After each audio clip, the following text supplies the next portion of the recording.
Hello friend, आज हम आप सभी के लिए मोस्ट इम्पॉर्टेंट क्वेश्चन लेकर आए हैं जो कि आपके एग्ज़ाम के लिए बहुत ही ज़्यादा उपयोगी होने वाला है। आज का हमारा पहला क्वेश्चन है, ये रिवीजन क्लास हैं जो हम पहले पढ़ा चुके हैं पहले क्लास में, उसी का इसमें क्वेश्चन है। कुछ न्यू भी क्वेश्चन है लेकिन शुरू में तो पूरे वही क्वेश्चन हैं। 1 से 5 तक है जहाँ तक। महाभाष्य की रचना किसने की है? महाभाष्य की रचना महर्षि पतंजलि ने की है। वीरांगना अवंती की मृत्यु कब हुई? वीरांगना अवंती की मृत्यु 20 मार्च सन 1885 को हुई। लाला लाजपत राय की मृत्यु कब हुई? 16 नवंबर 1928 को। तुझके जहांगीरी किसकी पुस्तक है? तुझके जहांगीरी जहांगीर की पुस्तक है। इसमें जहांगीर के शासनकाल के बारे में लिखा हुआ है।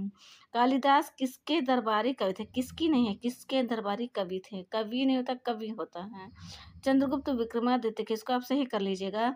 ये किसकी नहीं है, किसके है। कवि नहीं होता, कवि होता है, छोटी एक मात्रा होता है। नेक्स्ट क्वेश्चन हमारा, राष्ट्रीय बाल अधिकार संरक्षण आयोग की स्थापना कब हुई? राष्ट्रीय बाल अधिकार संरक्षण आयोग की स्थापना हुई 2007 में और इसका मुख्यालय लखनऊ में है। लोकसभा की योग्यताएं क्या हैं? लोकसभा की योग्यताएं यानी जो व्यक्ति लोकसभा का चुनाव लड़ना चाहता है उसके क्या योग्यता होनी चाहिए? सबसे पहले तो भारत का नागरिक हो, उसका मतदाता सूची में नाम हो और उसका कम से कम 25 वर्ष या उससे अधिक आयु हो, यानी 25 वर्ष से कम ना हो, 25 वर्ष हो या इससे अधिक आयु हो, पागल दिवालिया न हो और क्या न हो, किसी सरकारी लाभ के पद पर न हो, ठीक है, तब वो लोकसभा का चुनाव लड़ सकता है। अब लोकसभा का कार्यकाल कितने दिन होता है? लोकसभा का कार्यकाल 5 वर्ष के लिए होता है। ये जनता द्वारा प्रत्यक्ष रूप से चुना जाता है। लोकसभा प्रधानमंत्री यानी कि लोकसभा के साथ 5 वर्ष के लिए चुने जाते हैं, लेकिन प्रधानमंत्री की सलाह पर राष्ट्रपति इसके पहले भी लोकसभा को भंग कर सकते हैं, ठीक है। राज्यसभा की कार्यवाही का संचालन कौन करता है? तो राज्यसभा की कार्यवाही का संचालन भारत का जो उपराष्ट्रपति होता है ना, उपराष्ट्रपति करता है और ये राज्यसभा का पदेन सभापति होता है। उपराष्ट्रपति की अनुपस्थिति में उपसभापति कार्यभार संभालता है। और राष्ट्रपति और राज्यसभा के सदस्यों का कार्यकाल 6 वर्ष का होता है। कितने वर्ष का होता है? 6 वर्ष का होता है। इसके 1/3 सदस्य हर 2 वर्ष बाद अवकाश ग्रहण करते हैं और उनके स्थान पर नए सदस्य चुनकर आते हैं, ठीक है। धन विधेयक कहाँ पेश किया जाता है? धन विधेयक लोकसभा में पेश किया जाता है और राज्यसभा विचार विमर्श के लिए भेजा जाता है। यदि विधेयक को राज्यसभा अपने पास रोक लेती है तो 14 दिनों के बाद वह स्वयं पारित मान लिया जाता है। यानी धन विधेयक के पास जो के बारे में जो पावर है वो लोकसभा के पास है, उसमें पेश किया जाता है और राज्यसभा केवल सो रोक सकती है, इस पर विचार विमर्श कर सकती है, इसमें कुछ संशोधन नहीं कर सकती हैं। नेक्स्ट क्वेश्चन हमारा, वर्तमान में लोकसभा और राज्यसभा में कुल कितने सदस्य हैं?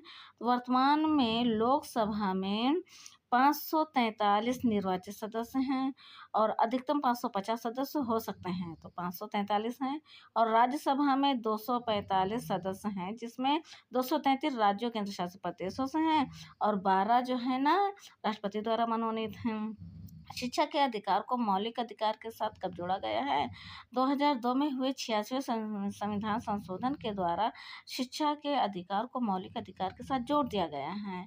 यानी कि इसमें 6 से लेकर 14 वर्ष तक के बच्चों को निःशुल्क और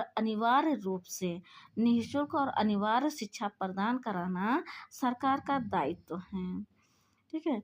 और इसमें जो है ना बच्चों को पढ़ना बहुत ज़रूरी है। अगर कोई नहीं पढ़ाता उसको माता पिता के खिलाफ कार्रवाई हो सकती है।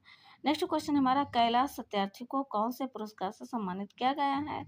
कैलाश सत्यार्थी को 2014 में नोबेल पुरस्कार से सम्मानित किया गया है। क्यों किया गया है? क्योंकि इन्होंने बचपन बचाओ आंदोलन शुरू किया था। अब ये बचपन बचाओ क्या होता है? यानी पहले जो छोटे छोटे बच्चे जोखिम भरे कारखानों में काम करते थे, ठीक है, घरों में मजदूरी करते थे, घर बन रहा है, ईंटें घर ढो रहे हैं, तो उसको इन्होंने ये आंदोलन शुरू किया कि इसमें बच्चों को काम नहीं करना है, ठीक है। इस इनके कृत्य की वजह से 2014 में इनको नोबेल पुरस्कार से सम्मानित किया गया है।